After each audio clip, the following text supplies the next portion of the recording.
प्यारे विद्यार्थियों, मित्रों और साथियों, आज का हमारा टॉपिक है बाल विकास।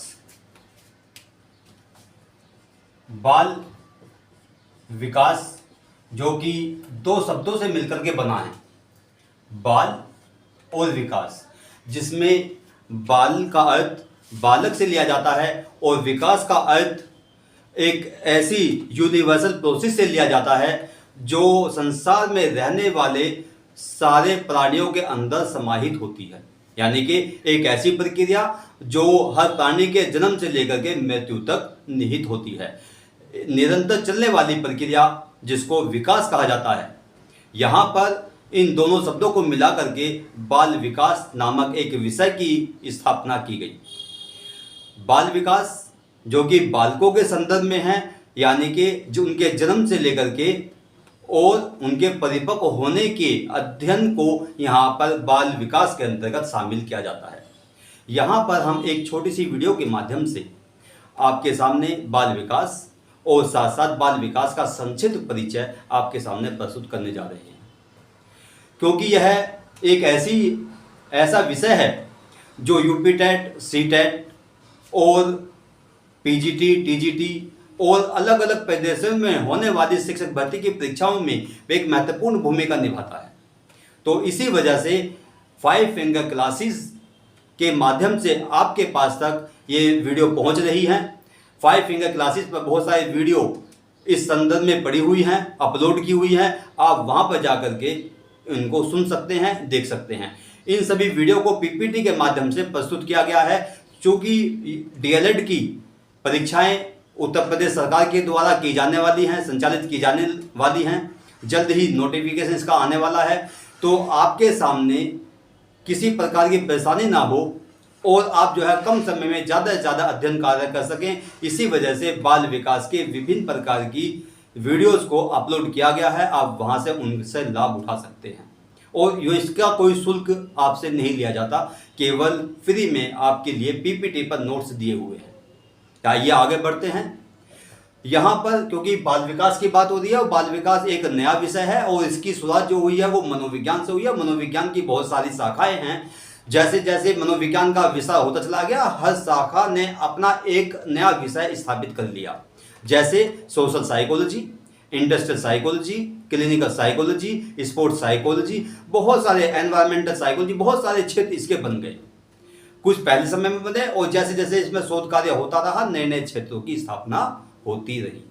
अब यहां पर आपके सामने, क्योंकि बाल मनोविज्ञान से शाखा निकली हुई है, बाल मनोविज्ञान, और बाल मनोविज्ञान में जैसे जैसे शोध कार्य हुए वो सारे शोध कार्य और जो शिक्षा शास्त्री इसमें जुड़े हुए हैं, मनोवैज्ञानिक जुड़े हुए हैं, उन सब का संक्षिप्त परिचय आपके सामने यहाँ पर प्रस्तुत किया जाएगा। यही मेरा इस वीडियो का बनाने का उद्देश्य भी है।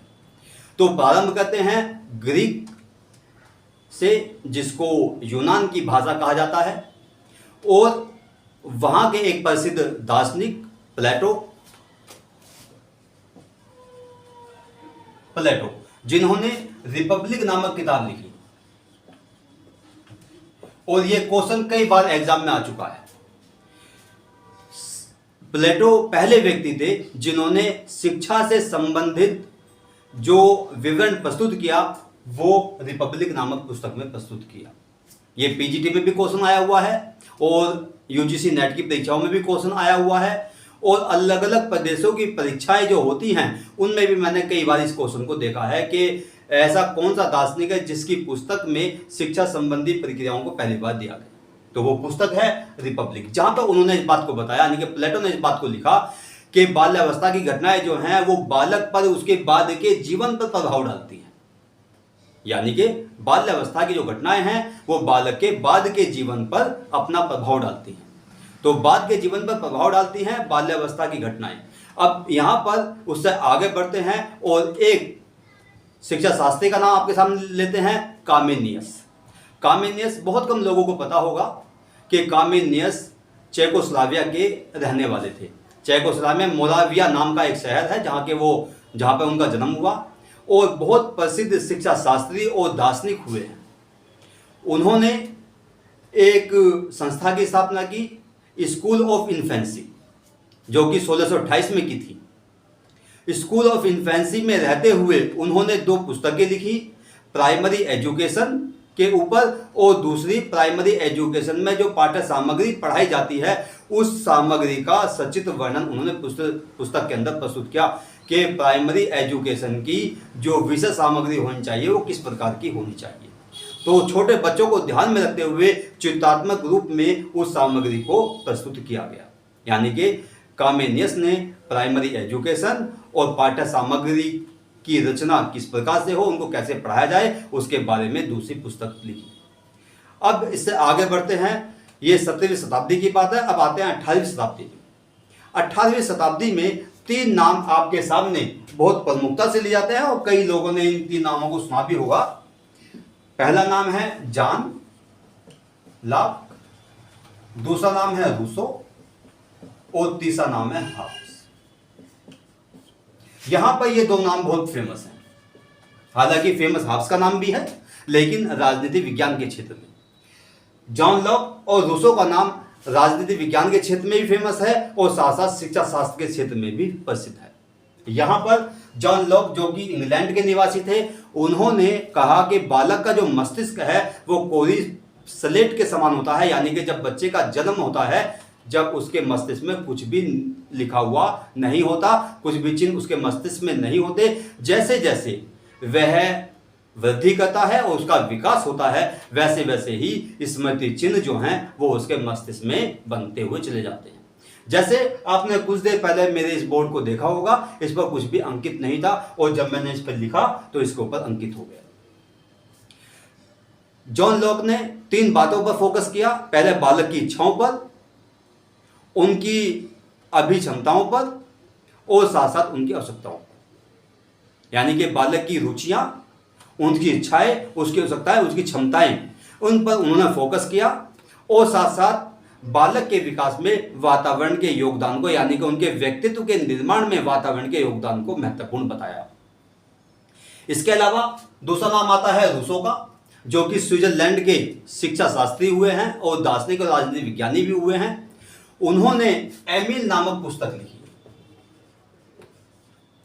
इस एमिल नामक पुस्तक में उन्होंने एमिल नाम के एक पात्र को इसमें लिया और उसका शिक्षा से संबंधित संबंध जोड़ते हुए उसके जन्म से लेकर के मृत्यु तक एक खाका खींचा। एक ऐसा खाका उनके द्वारा खींचा गया जो आज भी दुनिया याद रखती है। उन्होंने बालक के जन्म से लेकर के और उसके परिपक्व होने तक, उसकी शादी होने तक और शादी के बाद उसके जीवन को पूरा एक घटनाक्रम के रूप में उसको दिया, एक व्याख्यात्मक रूप में उसको प्रस्तुत किया। उन्होंने किस अवस्था में बालक की प्रकृति किस प्रकार की होती है, उसकी विशेषताएं क्या होती हैं और उसकी आवश्यकताएं और उसकी जो समस्या होती है वो क्या होती है, उन सबको उसने प्रस्तुत किया इस पुस्तक में। और उन्होंने बालक को स्वतंत्र होने पर बल दिया कि बालक को स्वतंत्र छोड़ देना चाहिए और वह अपने आप अपनी इच्छा के अनुसार सब कुछ सीख लेगा, जो भी उसे आवश्यकता होगी उसके अनुसार वह सीख लेगा। अब आगे बढ़ते हैं। अगला नाम आता है टाइडमैन का। टाइडमैन का नाम जो है इसलिए फेमस है कि उन्होंने अपने एक बच्चे पर, जो कि जन्म से लेकर के 3 वर्ष तक उन्होंने एक अध्ययन किया और बेबी बायोग्राफी का निर्माण किया। बेबी की बायोग्राफी बना करके उन्होंने उसका एक व्याख्या प्रस्तुत की उस बच्चे की। इतना उनका काम था। इसके अलावा आगे बढ़ते हैं, 19वीं शताब्दी में आते हैं। 19वीं शताब्दी में एक नाम आता है टेन का। उन्होंने, पहले नाम लिख रहा हूं आपके हमने, TAINE, टेन। उन्होंने, टेन का काम क्या था, उन्होंने एक पुस्तक की रचना की जो बाल विकास संबंधित है। नाम नोट कर लीजिए आप, इन्फेंसी चाइल्ड डेवलपमेंट। इस किताब की उन्होंने रचना की और उस किताब में बाल विकास के बारे में, बच्चे के बाल विकास के बारे में अपने अनुभवों को लिखा। अब अगला नाम आता है डार्विन का।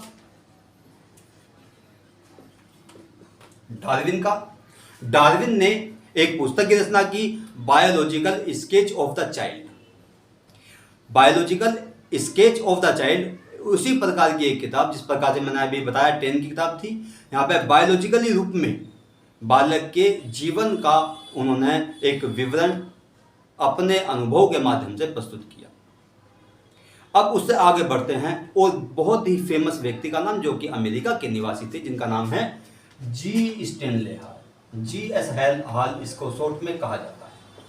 जी स्टैनले हॉल अमेरिका के निवासी थे और उन्होंने एडोलिसेंस नामक एक पुस्तक लिखी, जो कि उनकी बहुत प्रसिद्ध पुस्तक रही, जिस पुस्तक में उन्होंने किशोर अवस्था के बालक की प्रकृति के बारे में, उनकी विशेषताओं के बारे में और समस्याओं के बारे में और समस्याओं के समाधान के बारे में बताया। अब यहां पर क्योंकि GS हॉल, जिनका पूरा नाम ग्रानविले स्टैनले हॉल है, उन्होंने 2 संस्थाओं की स्थापना की। उन संस्थाओं का नाम था, आप नोट कर लीजिए इसको, child study society, child study society, और दूसरी थी चाइल्ड वेलफेयर ऑर्गेनाइजेशन। तो ये 2 संस्थाओं की स्थापना की। इसके अलावा उन्होंने एक पत्रिका का प्रकाशन किया, जिसका नाम था पेडागोजिकल सेमिनरी। पेडागोजिकल सेमिनरी में उस समय के अंदर जो भी बाल विकास के ऊपर अध्ययन कार्य हो रहे थे, उनको प्रकाशित करने का एक रास्ता खुला। यानी कि इस पत्रिका का उद्देश्य, पेडागोजिकल सेमिनरी का जो उद्देश्य था वो ये था कि बाल विकास के ऊपर जो विभिन्न जो शिक्षा शास्त्री और मनोवैज्ञानिक अध्ययन कार्य कर रहे हैं, उनके लेख उसके अंदर प्रकाशित किए जाएं। उन यानी कि नए मनोवैज्ञानिकों और शिक्षा शास्त्रियों के लिए उन्होंने दरवाजा खोला। इसके अलावा इंग्लैंड के सीरी नाम के मनोवैज्ञानिक ने British association of the child development, child study नाम की एक संस्था की स्थापना की और उस संस्था के माध्यम से इंग्लैंड में बाल विकास की प्रक्रिया को आगे बढ़ाया गया। अब यहाँ तक आते आते 19वीं शताब्दी के अंत तक आते आते यहाँ पर बाल विकास के क्षेत्र में अभूतपूर्व वृद्धि हुई, उसका विस्तार हुआ, उसका विकास हुआ और एबनॉर्मल चाइल्ड और प्रॉब्लमेटिक चाइल्ड, जिनको हम एक्सेप्शनल चिल्ड्रन भी कहते हैं, उनके ऊपर अध्ययन कार्य किया गया। हालांकि प्राचीन काल में भी यूनान के समय में और जर्मनी के अंदर इस प्रकार के बहुत सारे कार्य किए गए, लेकिन उनका क्षेत्र और उनकी अध्ययन विधियां अलग थी। यहाँ पर आकर के क्षेत्र और अध्ययन विधियां भी परिवर्तित हो गई, क्योंकि इसका नाम परिवर्तित हो गया। पहले मनोविज्ञान के एक शाखा के रूप में, एक विषय के रूप में पढ़ाया जाता था, फिर चाइल्ड साइकोलॉजी नाम हुआ, फिर चाइल्ड डेवलपमेंट नाम हुआ। तो जिस प्रकार से इसका विकास होता रहा, अध्ययन क्षेत्रों का विकास होता रहा है, अध्ययन विधियां परिवर्तित होती रही, तो उस दौर में और वर्तमान के दौर में काफी अंतर आता चला गया। अब इसके अलावा एक नाम और आपके सामने बहुत प्रसिद्ध नाम है प्रेयर का। प्रेयर ने बेबी बायोग्राफी का निर्माण किया और इसी प्रकार जिस प्रकार से टाइडमैन ने बेबी का बायोग्राफी तैयार की, इसी प्रकार से यहाँ पर आकर के मनोवैज्ञानिक ने जो प्रे नाम के मनोवैज्ञानिक थे, उन्होंने बेबी बायोग्राफी तैयार की और एक पुस्तक लिखी, the mind of the child. किताब का नाम था the mind of the child. इस पुस्तक में उन्होंने बच्चों के बारे में बताया। अब आगे बढ़ते हैं, क्योंकि यहाँ पर आज़ादी 1930 के बाद इसके अंदर बहुत ज़्यादा और भी कार्य किए गए और नए नए मनोवैज्ञानिक और शिक्षा शास्त्री इस प्रक्रिया से जुड़ने लगे। और उसके जुड़ने का कारण बहुत बड़ा था कि इस यहाँ पर आकर के बच्चों के ऊपर अध्ययन कार्य किए जाने थे। उसी में एक नाम आता है जीन पियाजे। जीन पियाजे जो कि स्विट्जरलैंड के मनोवैज्ञानिक थे, एक बार अमेरिका में गए। अमेरिका में उन्होंने GS हॉल का लेक्चर सुना, तो जो कि जीव शास्त्री थे, उनका ध्यान बाल विकास की तरफ को मुड़ गया। और जब वो वापस स्विट्जरलैंड आए तो उन्होंने 4 बच्चों के ऊपर, कुछ किताबों में लिखा हुआ है कि उन्होंने अपने बच्चों के ऊपर ही अध्ययन कार्य किया, जो कि 1923 से 1932 तक किया। यहां पर आकर के जो उन्होंने अध्ययन कार्य किया और उसके आधार पर जो सिद्धांत का नाम रखा वो बहुत प्रसिद्ध है, जिसका नाम है कॉग्निटिव डेवलपमेंट, जिसको हिंदी में संज्ञानात्मक विकास कहा जाता है। यहां पर उन्होंने कई किताबों की रचना की। उस किताब में 2-3 किताबें आपके सामने मैं बता देता हूं। Moral judgement of the child, बहुत प्रसिद्ध किताब है, moral judgement of the child. एक किताब लिखी उन्होंने child conception of the world, child conception of the world. और एक किताब लिखी language and thought of the child. ये 3 किताबें इनकी बहुत प्रसिद्ध किताबें हैं, जो बच्चों को ध्यान में रख करके लिखी गई। अब क्योंकि ये क्षेत्र 19वीं शताब्दी से लेकर के 20वीं शताब्दी में प्रवेश करने लगा, और 20वीं शताब्दी के आते आते इसके अध्ययन क्षेत्रों में भी एक नया ट्रेंड शुरू हो गया। वो नया ट्रेंड क्या था कि मानव विकास की जो अंतर्निहित विभिन्न प्रकार की प्रक्रियाएं हैं या जो पक्ष हैं उनको उजागर किया जाने लगा, उनके क्षेत्र विस्तृत किए जाने लगे और अलग अलग मनोवैज्ञानिक अलग अलग अध्ययन विषय और क्षेत्रों के आधार पर बालकों का अध्ययन करने लगे। जैसे शारीरिक वृद्धि का क्षेत्र, उस पर अध्ययन कार्य किया गया। संवेगात्मक विकास, सामाजिक विकास, इस पर अध्ययन कार्य किया गया। बालकों का भाषा विकास और क्रियात्मक विकास पर अध्ययन कार्य किए गए। बालक की बुद्धि और उस बुद्धि मापन की प्रक्रिया, इसी प्रकार से अधिगम और उसके मापन की प्रक्रिया, व्यक्तित्व और उसके मापन की प्रक्रिया, प्रॉब्लमेटिक चिल्ड्रन, यानी कि विभिन्न प्रकार के क्षेत्र यहाँ पर खुलते चले गए और बाल विकास और ज़्यादा विस्तार प्राप्त करने लगा। इसीलिए आज के समय में इसको एक विषय के रूप में विद्यार्थियों को पढ़ाया जाता है। और यहाँ पर आकर के एक नाम आता है गेसेल का। गेसेल ने 2 किताबें लिखी, जिसमें एक प्रसिद्ध किताब है गाइडेंस ऑफ मेंटल ग्रोथ और एक किताब है infancy and human growth. Infancy and human growth, ये 2 किताबें गेसेल के द्वारा लिखी गई, जो कि जीन पियाजे के ही समकालीन थे। अब यहाँ पर थोड़ी सी बात कर लेते हैं भारत के संदर्भ में। भारत में भी 1930 के बाद बाल विकास के ऊपर जिस प्रकार से यूरोप के देशों में, जर्मनी में, बेल्जियम में, इंग्लैंड में, फ्रांस में, अमेरिका में शोध कार्य किए गए, इसी प्रकार से उसका प्रभाव भारत के ऊपर भी पड़ा। और ये भारत में भी न्यूरोटिक चिल्ड्रन, जो मैंने अध्ययन विषय आपके सामने अभी बताए, दोहराने की मुझे आवश्यकता नहीं है, तो उनके ऊपर भी यहाँ के शिक्षा शास्त्रियों और मनोवैज्ञानिकों के द्वारा अध्ययन कार्य किए गए। हालांकि भारत में मनोविज्ञान का एक अपना क्षेत्र रहा है, अपना क्षेत्र, यानी कि भारतीय दर्शन के नाम से, भारतीय मनोविज्ञान के नाम से किताबें लिखी गई हैं और जिसमें वेदों में, उपनिषदों में, पुराणों में जो भी मनोविज्ञान से संबंधित बातें हैं वो उसमें दी गई हैं, जो कि बालक के मनोविज्ञान या व्यक्ति के मनोविज्ञान से मेल खाती हैं। तो यहाँ पर आते आते और वर्तमान तक आते आते, अब 21वीं शताब्दी 22वीं शताब्दी आने वाली है, तो यहाँ पर आते आते अब जो है मनोविज्ञान और साथ साथ इसकी विभिन्न शाखाएं, जिसमें कि बाल विकास प्रसिद्ध है, इसके अलग अलग, जिस प्रकार से एक पेड़ होता है उसकी शाखाएं होती हैं और उस पर विभिन्न पत्ते लग जाते हैं, ये विभिन्न छोटे छोटे पत्ते जो है लग रहे हैं और नए नए रिसर्च और उनके निष्कर्ष यहाँ पर हमारे सामने निकल करके आ रहे हैं, जिनको हम किताबों के माध्यम से पढ़ रहे हैं। तो ये संक्षिप्त परिचय बाल मनोविज्ञान या बाल विकास का आपके सामने प्रस्तुत किया गया। मुझे पूरी उम्मीद है कि मेरे चैनल 5 फिंगर क्लासेस को आप महत्ता प्रदान करेंगे और इसमें जो वीडियो पड़ी हुई हैं, जो कि बहुत मेहनत से और पीपीटी के माध्यम से बनाई गई हैं, उन सबको सुनेंगे, क्योंकि आपके एग्ज़ाम आने वाले हैं। नोट्स के रूप में आपको वो अवेलेबल होगी, आप उनसे फ़ायदा उठा सकते हैं। तो इन शब्दों के साथ में मैं डॉक्टर फखरुद्दीन आपसे विदा लेता हूँ।